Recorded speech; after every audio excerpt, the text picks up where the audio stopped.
Bismillahirrahmanirrahim. Assalamualaikum warahmatullahi wabarakatuh. Pada kesempatan kali ini kita akan membahas tentang kegiatan usaha perbankan. Pembahasan kita kali ini mendasarkan kepada Surat Edaran Bank Indonesia nomor 15 tahun 2013 tentang kegiatan usaha bank umum. Jadi untuk mempermudah memahami pembahasan kali ini, silahkan di-download Surat Edaran Bank Indonesia ini. Baik, kegiatan usaha bank yang pertama adalah penghimpunan dana. Jadi yang namanya menghimpun dana adalah uang dari masyarakat masuk ke bank. Ada beberapa contoh atau bentuk dari penghimpunan dana. Yang pertama, tabungan. Biasa ya, seperti kita sudah ketahui bersama, simpanan yang penarikannya hanya dapat dilakukan menurut syarat tertentu yang disepakati, tetapi tidak dapat ditarik dengan cek, bilir giro, dan atau alat lainnya yang dipersamakan dengan itu. Lalu yang kedua ada yang namanya giro, yaitu adalah simpanan yang penarikannya dapat dilakukan setiap saat dengan menggunakan cek. Oke, paham ya perbedaannya ya antara tabungan dan giro. Selanjutnya adalah deposito, simpanan yang penarikannya hanya dapat dilakukan pada waktu tertentu berdasarkan perjanjian nasabah penyimpan dengan bank.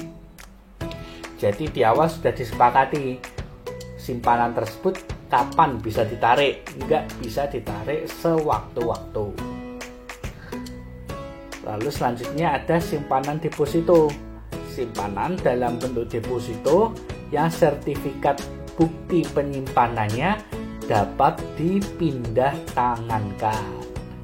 Lalu ada juga produk atau aktivitas penghimpunan dana lainnya yang lazim dilakukan oleh bank sepanjang tidak bertentangan dengan peraturan perundang-undangan yang berlaku. Setelah penghimpunan dana, yang kedua, kegiatan usaha bank adalah penyaluran dana. Jadi kalau penyaluran dana, uang dari bank disalurkan kepada masyarakat. Ada beberapa bentuk penyaluran dana. Yang pertama adalah kredit, yaitu adalah penyediaan uang berdasarkan persetujuan tentu antara nasabah dan bank ya, yang mewajibkan pihak peminjam berarti nasabah, untuk melunasi utangnya setelah jangka waktu tertentu dengan pemberian bunga. Oke, biasa ya, kita kredit di bank, pinjam uang di bank, kurang lebihnya seperti itu. Lalu yang kedua adalah anjak piutang. Oke, sudah paham ya apa itu pengertian piutang? Jadi kalau piutang adalah orang lain hutang ke kita, atau kalau dalam bentuk perusahaan lain hutang ke perusahaan kita. Jadi anjak piutang adalah jual beli piutang suatu perusahaan. Jadi bisa seandainya ada suatu perusahaan punya anjak piutang, itu bisa dijual kepada bank dan nanti bank akan memberikan sejumlah dana kepada perusahaan tersebut. Lalu yang ketiga ada pembelian surat berharga dari masyarakat. Masyarakat kalau ada yang punya surat berharga bisa dijual ke bank. Nanti bank akan memberikan masyarakat sejumlah uang. Lalu yang keempat ada juga penempatan dana pada bank lain. Jadi yang bisa diberikan pembiayaan, yang bisa diberikan kredit itu bukan hanya orang atau perusahaan, tapi bank lain pun juga bisa disalurkan dana untuk pembiayaan. Lalu aktivitas lain sepanjang tidak bertentangan dengan peraturan perundang-undangan yang berlaku. Lalu kegiatan usaha bank yang ketiga adalah pembiayaan perdagangan. Contohnya ada surat kredit berdokumen dalam negeri, itu untuk perdagangan dalam negeri dan letter of credit itu biasanya untuk perdagangan luar negeri. Jadi fungsi dari pembiayaan perdagangan itu adalah untuk mengamankan proses perdagangan. Oke, jadi kalau dagang jual beli, barangnya kecil harganya murah, mungkin mudah, bisa COD, bisa datang ke tokonya, jadi semua aman-aman aja. Tapi bagaimana kalau perdagangannya itu mungkin jual beli kayu yang jumlahnya mungkin banyak sekali, mungkin kalau ditata bisa seluas lapangan sepak bola, atau mungkin jual beli ikan segar jumlahnya 10 ton. Nah itu kan gimana, kalau mau COD kan susah itu kan. Nah jadi untuk mempermudah perdagangan, penjual dan pedagang bisa menggunakan fasilitas pembiayaan perdagangan. Jadi kalau tanpa pembiayaan perdagangan bisa jadi seperti ini. Misalkan, oke lah kita ambil contoh, misalkan jual beli ikan gitu ya. Ikan segar beratnya 10 ton misalkan. Lalu kalau tanpa ada pengaman dari bank, bisa jadi nanti pembeli dirugikan. Ya kan?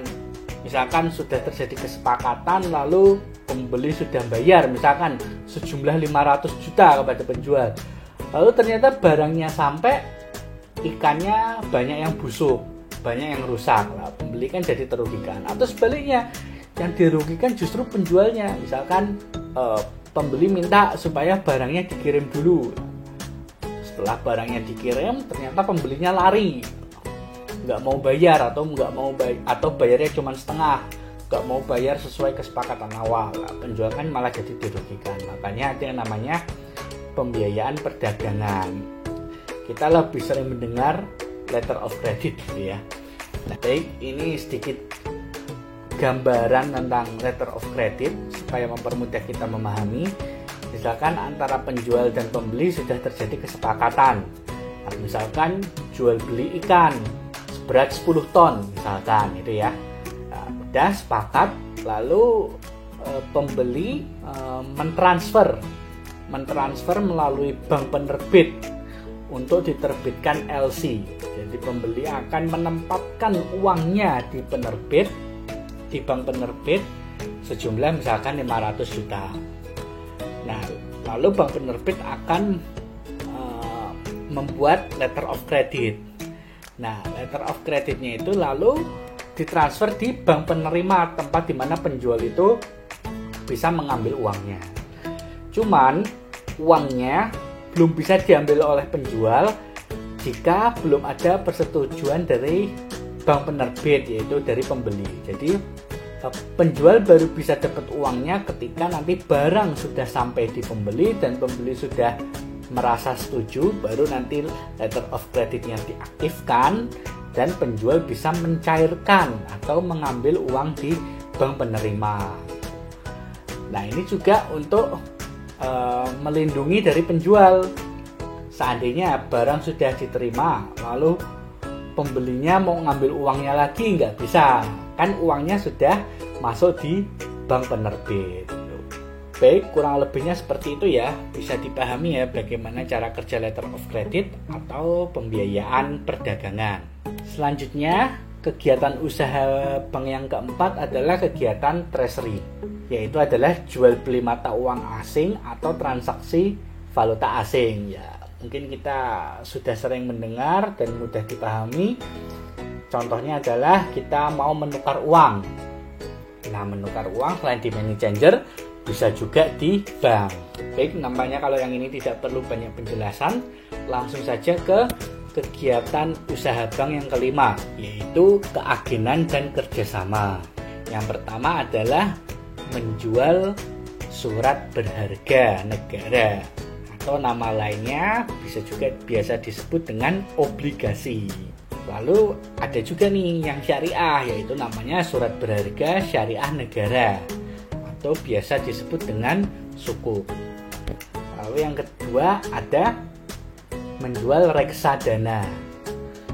Nah, reksadana itu gimana gitu kan. Reksadana itu intinya adalah kita mempercayakan bank untuk melakukan jual beli efek menggunakan dana kita. Nah, ini ada sedikit skema reksadana supaya kita mudah memahaminya, atau kalau kalian ingin tahu tentang reksadana bisa melihat di video saya yang sebelumnya tentang perusahaan efek. Sedikit promosi ya. Baik, ini ada skema reksadana untuk mempermudah kita memahami reksadana itu bagaimana. Kalau mau tahu penjelasan lebih dalamnya bisa lihat video sebelumnya yang berjudul perusahaan efek. Promosi ya. Baik, ini gambarannya misalkan ada seseorang yang menginvestasikan dananya di suatu manajer investasi. Nah, manajer investasinya ini adalah bank. Misalkan kita sebutlah 100 juta rupiah misalkan. Jadi seseorang naruh di bank sejumlah 100 juta untuk dilakukan suatu investasi melalui manajer investasi yang ada di bank. Nah, manajer investasinya itu bisa menginvestasikan tadi 100 jutanya itu dalam bentuk jual beli efek di bursa efek. Nah, jual beli efek itu kan menghasilkan keuntungan. Nah, keuntungannya itu dibagi antara pihak bank, yaitu manajer investasi, dan kepada seseorang yang menginvestasikannya tersebut. Nah, itu yang dinamakan reksadana. Jadi, kita tidak jual beli efek sendirian, tapi melalui perantara manajer investasi.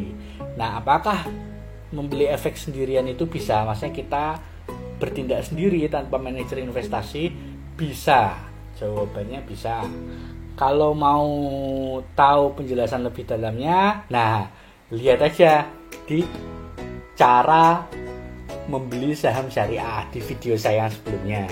Nah, lalu kegiatan usaha bank yang keenam adalah sistem pembayaran, yaitu clearing. Pernah dengar ya clearing? Clearing itu adalah metode transfer yang zaman kuno, yang jadul.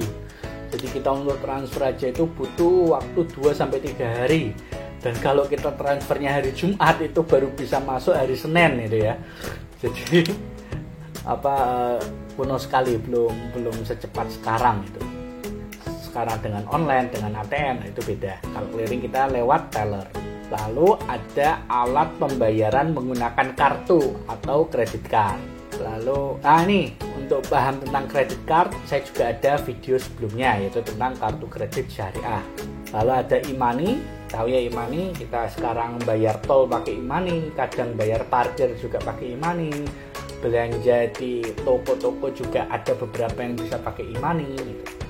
Lalu ada juga internet banking, phone banking, mobile banking, internet banking dan sebagainya.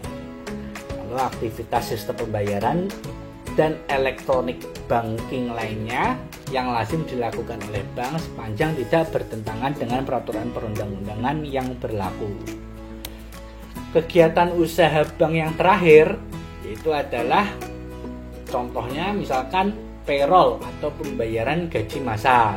Nah, nanti kalau sudah kerja, contohnya kayak saya ini pembayarannya juga melalui bank. Lalu ada safe deposit box, itu kalau mungkin pernah lihat di film gitu ya, ada kita bisa menyewa deposit box di suatu bank, biasanya digunakan untuk menyimpan emas atau perhiasan-perhiasan berharga lainnya, surat wasiat dan lain sebagainya, itu bisa di safe deposit box. Lalu ada layanan yang namanya itu wali amanat. Nah, wali amanat itu adalah manajer investasi tapi khusus obligasi. Lalu ada juga kustodian. Nah, kalau kustodian itu manajer investasi tapi bisa saham dan obligasi. Nah, tapi kalau kalian agak-agak bingung apa itu saham dan obligasi, bisa ditanyakan aja.